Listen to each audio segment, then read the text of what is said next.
Hey everyone, this is Kevin from thechesswebsite.com, and today we're going to be going over what I think is the greatest chess opening, or at least the most fun. And to me, chess is all about having fun, and that is the Triple Muzio Gambit. I'm all about giving up material in exchange for a very, very strong attack. And the Triple Muzio Gambit derives from the King's Gambit, which I've always been a huge fan of the King's Gambit. Just a warning to everyone out there, if you're looking for a very sound opening that you're going to be taking to tournaments with 2-hour time controls, you're in the wrong place. For everyone else that likes to have fun, this is going to be the opening for you. Starts out with the King's Gambit e4, e5, f4 after the pawn takes, knight to f3, all about rapid development in this opening. g5 here, don't care too much about that, bishop to c4. Pawn g4, still don't care. Castle on the king side. Take the knight, completely fine with us. Queen to f3, getting involved into the game. Queen to f6, pretty common way for black to respond in the Muzio Gambit. We're not done giving up material here. e5, really trying to get the queen away from this f7 square. So after the queen takes here, bishop takes on f7. King takes on f7. You can start to see the king is open for attacks here. And then we're going to play d4, giving up more material because just giving up some's not enough. We already gave up a bishop and a knight. Now it's time to give up both of our central pawns. And after the queen takes here on d4, then we have bishop to e3. And you can immediately see the threat that black is under. The rook and the queen are on this f-file lined up with this king right here. And so the queen can't just take here because the queen can recapture. The pawn is pinned, so that's not going to work here. The queen's under attack. The queen is going to be forced to move. And you can see the king here on f7 is just wide open. A lot of attacking lines that white has. We're going to be going over those today. Some key concepts to think about in the opening. It's always good to know the moves as far as if your opponent goes. You don't want to spend too much time thinking, but it's also good to understand the concepts in this opening.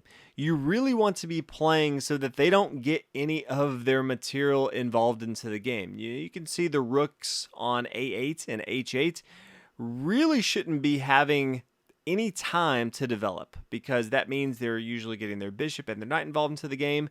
If you find yourself allowing your opponent to do that, you're probably missing something in the attack. White's going to be playing knight to c3 at some point, connecting the rooks very quickly, and really always be looking to attack the opponent's king. So with that said, let's go and jump into it. One of the first things to keep in mind is the threats that you have, and no better way to look at that than if black really just avoids this threat here on f4 and says, well, I'm just going to continue to gobble up material. Maybe if I capture enough material that there's no way that white can win. But this is going to be a losing proposition because black really needs that queen involved into the game. Queen to f4. It's going to be very difficult for black to hold on to this. There's no real way for the king to move without it being a checkmate. So the obvious ones are king to e8. Well, that's just going to be checkmate right there. King to e7. You can chase the king around the board a little bit. But this is going to be a forced mate here. Rook over here to d1. And this is part of the reason that we gave up our central pawns is so the rooks can attack freely in the center of the board.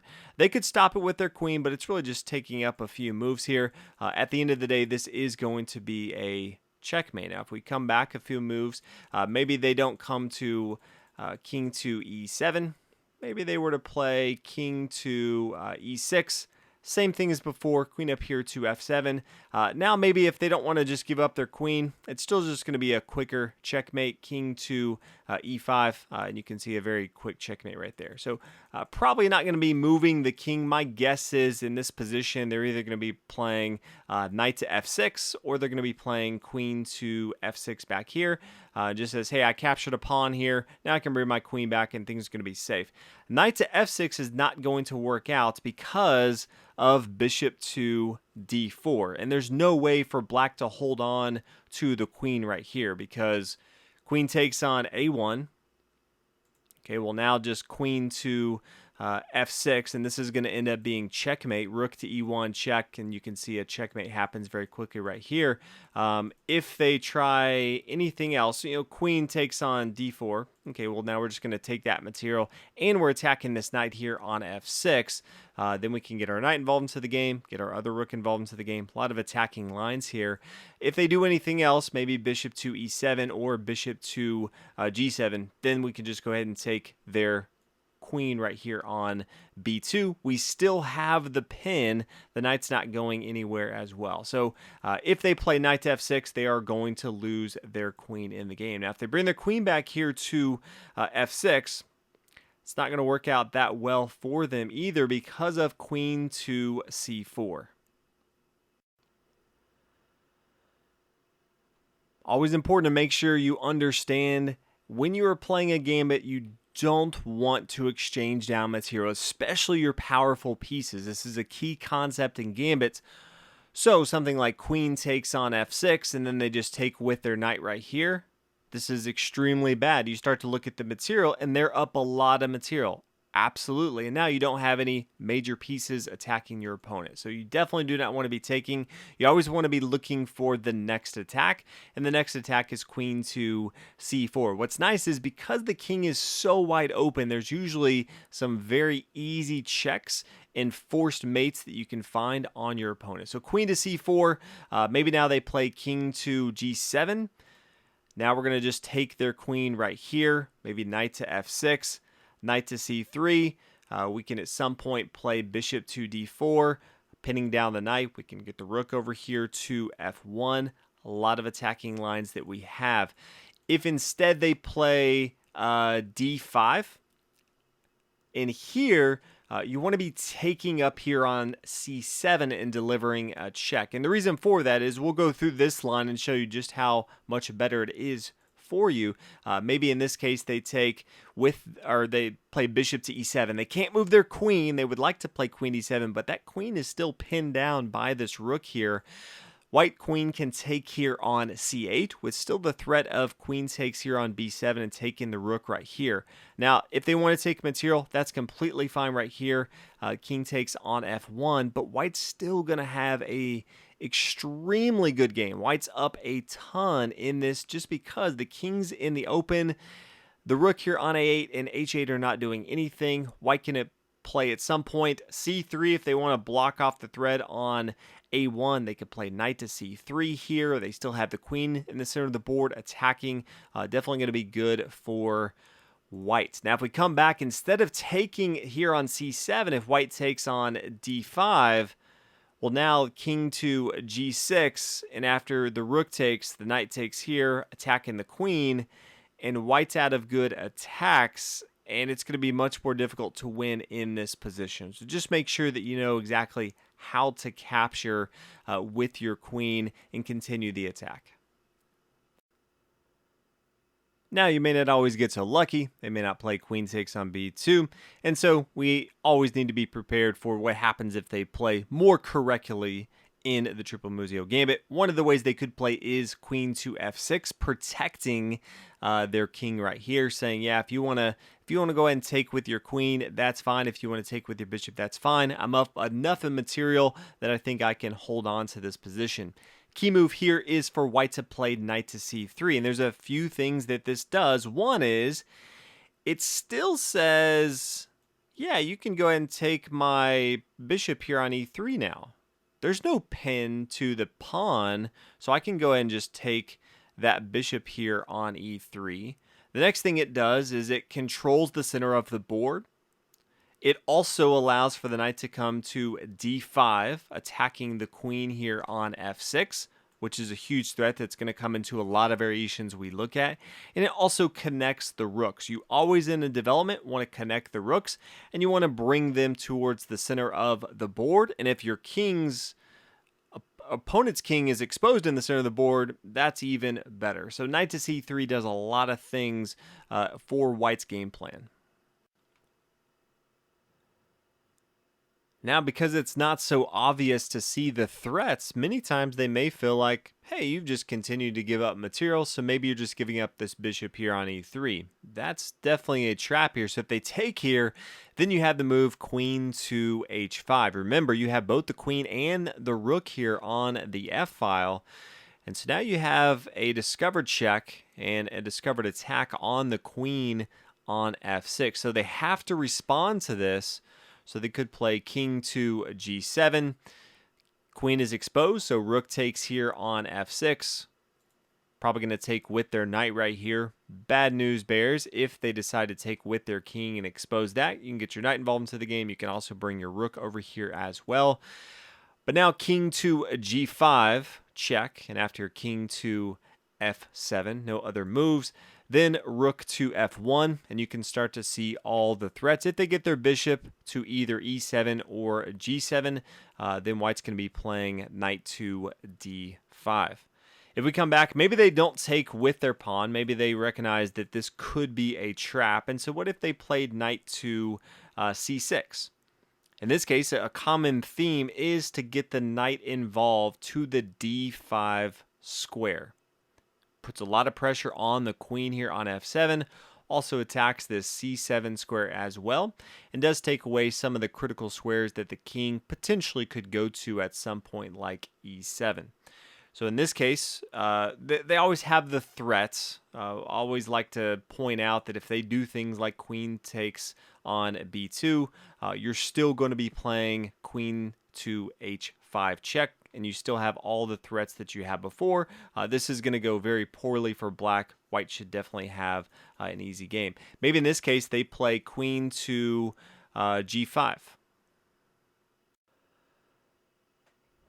White can now take with the bishop here on f4, and you can see that after the bishop moves, there is going to be a discovered check here on the king on f7.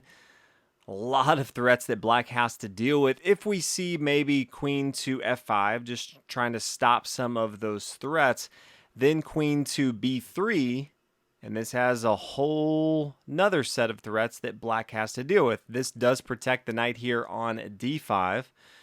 But after the bishop moves, the rook is now pinning down the queen. If the knight moves, that's a discovered check here on the king on f7. So there's so many threats that black has to deal with. It's very difficult to continue to make the best moves the entire game for black. If we come back, instead of queen to g5, if they play queen to f5, well, in this case, I would play queen to d1. This still says, hey, you can't take my bishop right here because I'm just going to take your queen. It's going to be check. This does protect the knight here on d5 from the queen and still has all the threats that you wanted to before. You could play rook takes here on f4, pinning down the queen and then winning the queen in that position. So very, very difficult for black to respond in this position as well. If we come back, instead of knight to c6, maybe they play bishop to h6, just trying to add another defender to this pawn on f4. Now, white's just going to play knight to d5, as we talked about before, and this is threatening the queen, so they still can't take that bishop there on e3 as they would like to. And now you could see black play queen to e5. Just trying to get the queen out of the pin, but still protecting the pawn here on f4. And white can just start to exchange. Bishop takes on f4, attacking the queen. Maybe there's an exchange right here. Knight takes on f4. But you can still see all the threats. While black does have more material, this opening is all about how much you have material involved in the fight. And right now, black has one piece, and that is the king right here on e5, just trying to protect the king. White has the knight, very centralized, the queen and the rook on the f-file. Can easily swing the rook over here for added attacking lines. And from black's standpoint, it's very difficult to get either other rooks involved into the game. The bishop here on c8 stuck for a while unless they want to waste some moves just moving some of the pawns, but that doesn't really help too much. The knights can get involved into the game, but not to any of the squares that they'd really like to. It's very difficult for black to hold on to this position. And that's going to be same bishop to h6, but also if the bishop just comes here to d6, white's going to be doing the same thing. Knight to d5. Maybe you have queen to f5 in this position. Bishop's still going to take. Bishop takes. But now we have queen to b3. Same threat as we saw before, where this is, hey, if the bishop moves, then the queen is going to fall here. If the knight moves, that's a discovered check. This queen is protecting the knight here as well. So lots of different threats that white has in this game. Now they could also play knight to e7, recognizing that white likes to play knight to d5. And white's still going to play knight to d5.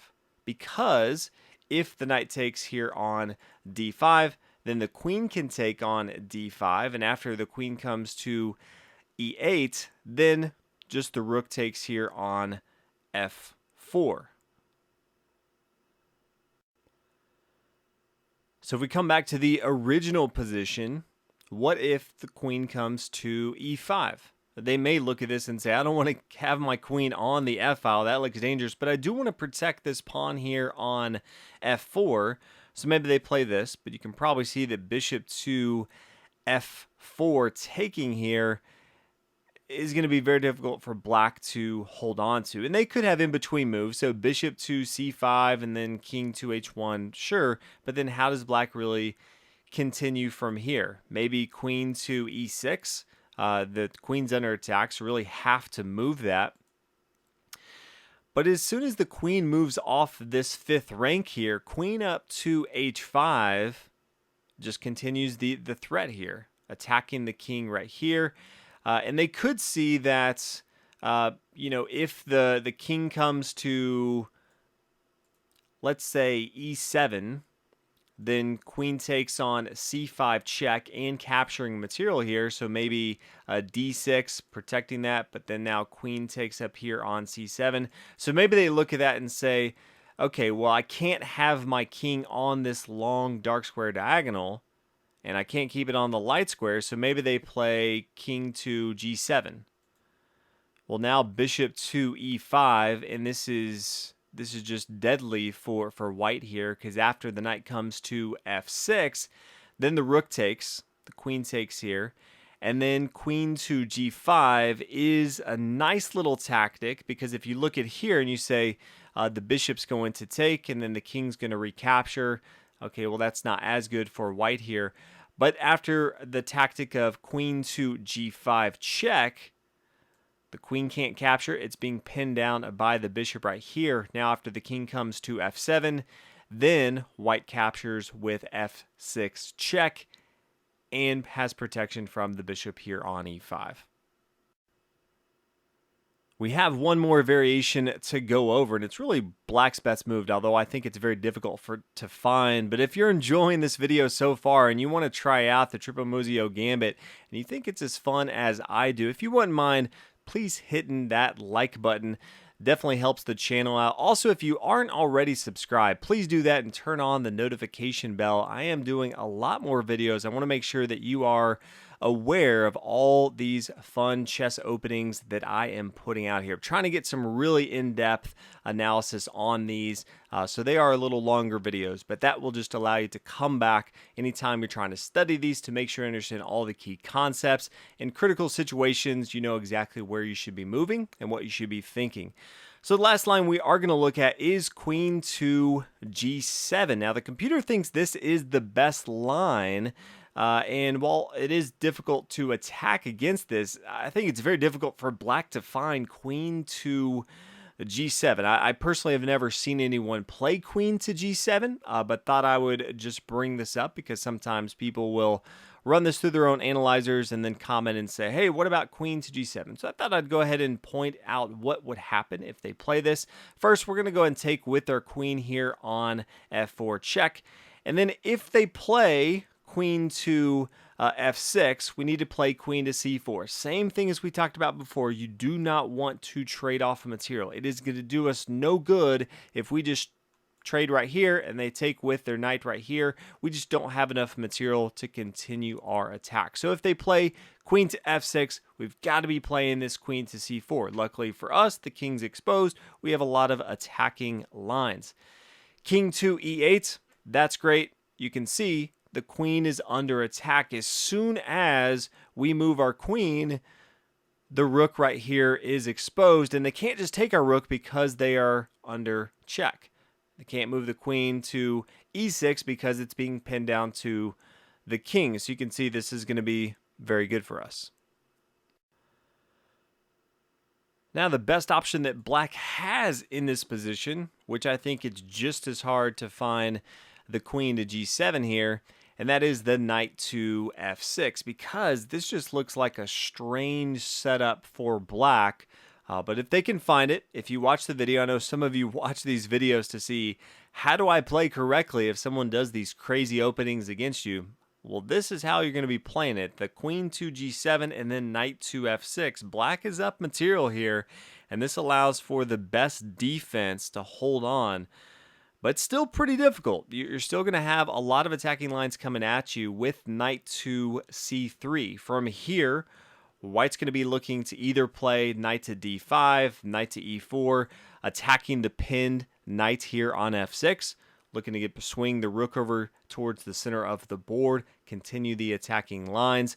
Because the queen took here on f4, does not have the same threats that before is coming here to h5, but does still have the threats at some point of coming over here to c4. So those are some of the things that you will be thinking about and how you can continue to attack. And while this is the best setup for black, by no means is white out of this game. There's still a lot of threats that white has, and if black doesn't play carefully, you've already seen from all the attacking lines that white has, it is lights out and definitely going to end in a very quick checkmate. So everything we've shown so far is under 15 moves. So if you see yourself playing this, it starts getting to that 20, 30 move. It's probably not going well for white. This is going to end in a very quick win for white, a resignation, a checkmate, or if they can defend long enough, get their pieces developed, they're probably going to end up winning. But you can see in all the variations we've gone over, they didn't really develop any of these back pieces. Sometimes they can get their dark square bishop involved into the game, but the rooks never got involved into the game. The light square bishop didn't do anything at all. And so that's why we were willing to give up that material early on, because we have a rapid development that we can get all of our material very easily involved into the game and attacking the exposed king. So thank you guys so much for watching what I think is the best chest opening, or at least the most fun, as I said, and that is the Triple Muzio Gambit. You got to be playing the King Gambit, and that's a fantastic opening you should be playing anyway. But thank you guys so much for watching. Again, if you haven't hit the like button, please do that, and I'll see you in the next video.